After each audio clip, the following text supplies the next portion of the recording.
This is how to set up a multi-party conference on your Yealink T46 handset. The first step is to ensure you're on an active call with one of the parties with whom you wish to make a conference. Then press the conference soft key. Using the keypad, or from this list here, dial the number of the person you wish to add to the conference.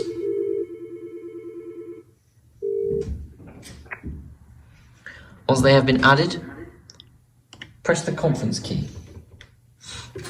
This will create your multi-party conference with both members of the conference highlighted here. You can split the conference, hold the conference, manage the conference, or end the call.